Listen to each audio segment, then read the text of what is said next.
స్వాగతం ఎన్ పులిందర్ యూట్యూబ్ ఛానల్కి. ఈరోజు ఈ వీడియోలో బహువ్రీహి సమాసం గురించి తెలుసుకుందాం. ముందుగా కింది పదాలకు కింది సమాస పదాలను వాటి విగ్రహ వాక్యాలను పరిశీలిద్దాం. ఆజానుబాహుడు, ఇది సమాస పదం. ఈ ఎడమవైపు ఉన్నవన్నీ కూడాను సమాస పదాలు, కుడివైపు ఉన్నవన్నీ కూడా విగ్రహ వాక్యాలు. ఆజానుబాహుడు అనగా అరచేతులు, నిలబడినప్పుడు అరచేతులు మోకాలు వరకు ఎవరైతే ఉంటాయో వారిని ఆజానుబాహుడు అని పిలుస్తాం. దీన్ని విగ్రహవాక్యంగా ఎలా రాస్తామంటే, జానువుల వరకు బాహువులు కలవాడు. ఎవరికైతే అరచేతులు మోకాలి వరకు అందుతాయో, తాకుతాయో నిలబడ్డప్పుడు వారిని ఆజానుబాహులు అని పిలుస్తాము.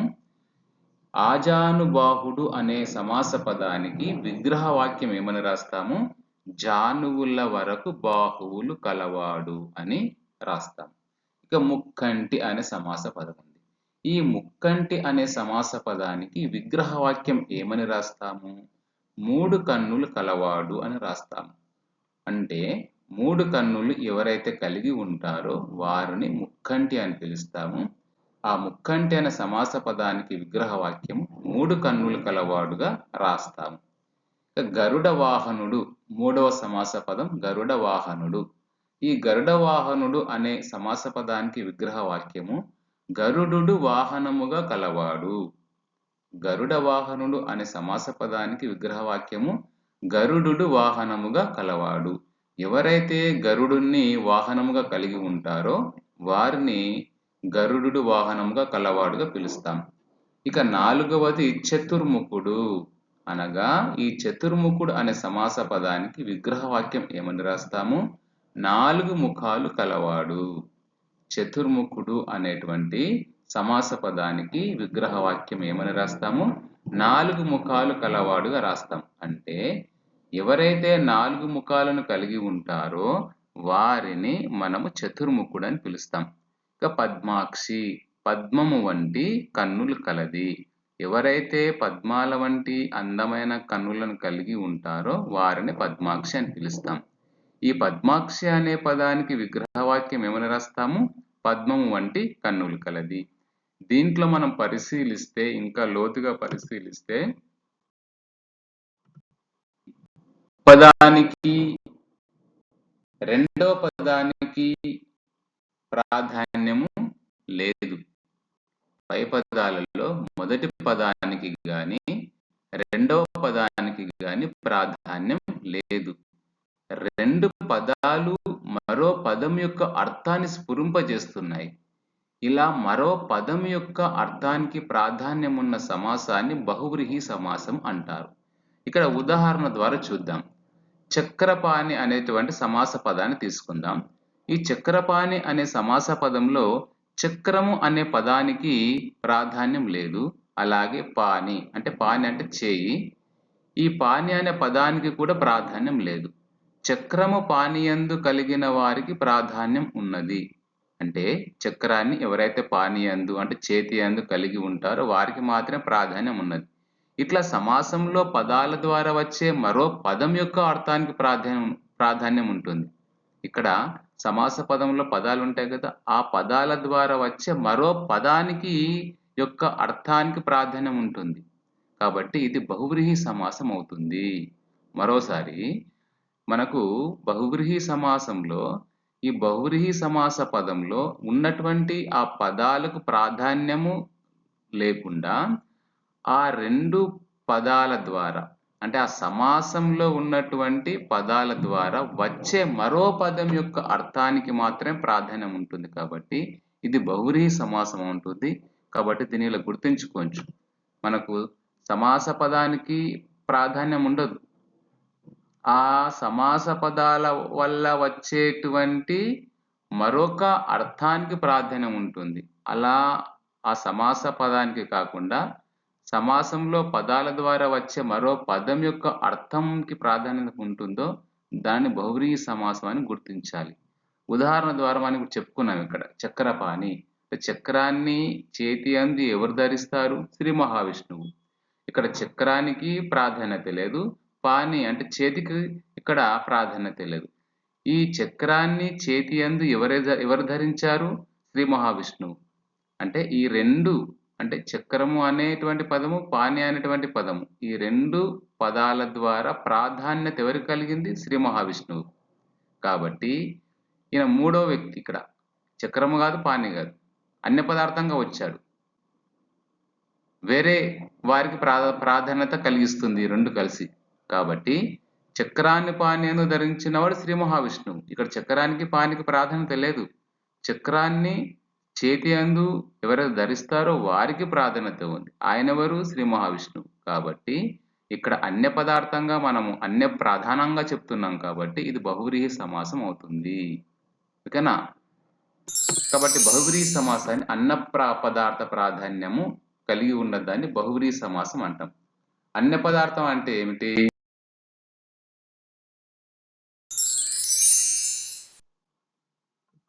ఇక్కడ సమాసంలో ఉన్న పదాలు కాక వాటి చేత సూచింపబడే వేరొక పదం యొక్క అర్థం కలిగి ఉండటాన్ని అన్య పదార్థం అని పిలుస్తాం. అంటే సమాస పదంలో ఉన్నటువంటి పదాలకు ఇక్కడ ప్రాధాన్యత ఉండదు. ఆ పదాల చేత అంటే ఆ సమాస పదం చేత ఏర్పడినటువంటి కొత్త అర్థం ఉంటుందా, దానికి ప్రాధాన్యత ఉంటుంది. కాబట్టి ఆ మూడో పదానికి ప్రాధాన్యత ఉన్నదాన్ని మనం ఇక్కడ అన్య పదార్థం అంటాం. సమాసంలో ఉన్న పదాలు కాక వాటి చేత సూచించబడేటువంటి వేరొక పదం యొక్క అర్థం కలిగి ఉండటాన్ని అన్య పదార్థం అని పిలుస్తాం. ఉదాహరణకి దశకంఠుడు అని అనుకుందాం. దశ అనే పదానికి, కంఠుడు అనే పదానికి ఇక్కడ ప్రాధాన్యత లేదు.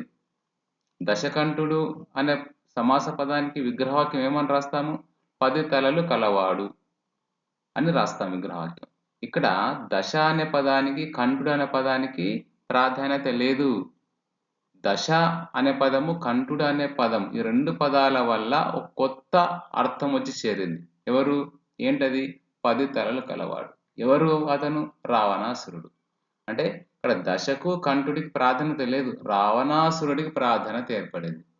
దశ, కంఠుడు అనే పదాల చేత అక్కడ రావణాసురుడికి ప్రాధాన్యత కలిగింది. కాబట్టి అన్య పదార్థం అని పిలుస్తాం. ఇది గుర్తుంచుకుంటే చాలు. బహువ్రీహి సమాసాన్ని చాలా సులభంగా మనం గుర్తుంచుకోవచ్చు. మీకోసం మరికొన్ని ఉదాహరణలు మీ యొక్క సాధన కోసం. 1 పీతాంబరుడు, 2 కమలాక్షుడు, 3 పద్మాలయ, 4 పరాధీనుడు, 5 సమిష్టి, 6 నిరసనుడు, 7 విశాల నేత్ర. ఈ 7 సమాస పదాలకు మీరు విగ్రహవాక్యాలను రాసి మీ యొక్క ప్రాక్టీస్ను మెరుగుపరచుకోండి. మీరు పోటీ పరీక్షల్లో రాసేటప్పుడు బహువ్రీహి సమాసానికి సంబంధించిన ప్రశ్నలు ఏవైనా వస్తే మీరు చాలా సులభంగా వాటికి జవాబులు గుర్తించి మంచి మార్కులు పొందే అవకాశం ఉంటుంది. మీరు రాసేటువంటి పోటీ పరీక్షల్లో మీరు తప్పక విజయం సాధించాలని కోరుకుంటూ మరొక చక్కటి వీడియోతో మీ ముందుకు వస్తాను. అంతవరకు సెలవు.